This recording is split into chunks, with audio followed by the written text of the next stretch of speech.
Hey there everybody, and today I want to talk to you about an unconventional approach to burnout.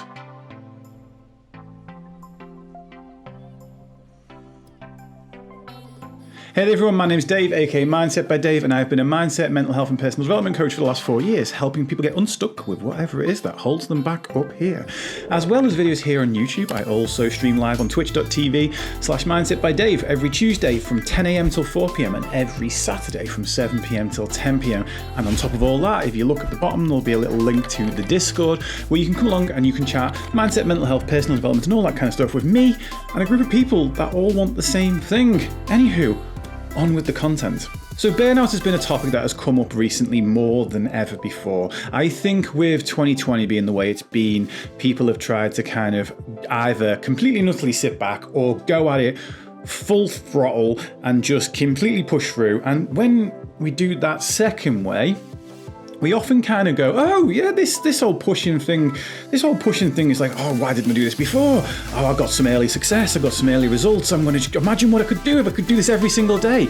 And that only ever goes one way. Well, actually, it's unfair to say it only ever goes one way, but most people get the excitement off that initial success or the initial changes that they get, and it makes them want to do it all the time. In the gym is a big example of this. When people go to the gym for the first time and it gives them that clear headspace, it can become quite an addictive thing. And then it's like, okay, well, if I felt that good off one time a week, what happens if I go 2 times, 3 times, 4 times a week? Eventually a person gets into a rut where they go, well, you know what, I need it every single day. Or, whoa, what if I do it twice a day? That's definitely going to sort me right out. But there's something called the law of diminishing returns, and what this means is that you get most of the gains from things from the earliest stages of them. The further actually in you go, it doesn't mean you don't get more results, but the level of results relative to what you actually put in start to dip down. If we think about this in the gym, there's sort of an optimal time to be in there. There's an optimal number of times, because what you need to do is you need to balance out your work versus your recovery. What you gain from the gym actually isn't gained just from the work you do in there, it's gained from the recovery that you get from there as well. Now, why the hell am I going on about the gym so much? Because really this is a video about emotional burnout. However, I want to use a principle from exercise that actually helps you to work with your mindset. And that's the principle called active recovery. See, in fitness, an active recovery day is a day where you actually, instead of just sitting on the couch and relaxing, letting your energy stores come back up, what you do is you engage in something that is sort of 10%, 20% of your usual degree of intensity. So let's say you're out there running most days, you go out for a nice gentle walk on an active recovery day. What this does in physical terms is it allows the blood flow back to the muscles, which helps them actually recover quicker. But what has this got to do with the old coconut up here? Well, quite frankly, one of the big things that you'll see people do, and I mentioned this sort of in the Goldilocks video, is when they hit that point of burnout, they go, right, I want to do absolutely nothing. And there's a very strange thing that happens when you do nothing. It doesn't make you suddenly want to do more. It makes you feel even more tired. The inclination to do things slips through your fingers, and you can actually find yourself getting stuck in a rut where you don't want to do anything whatsoever. You have a couple of weeks of doing this, and then when you actually go back to trying to do things, you actually feel strangely more worn out than you expected to, which then makes you question whether or not you recovered enough.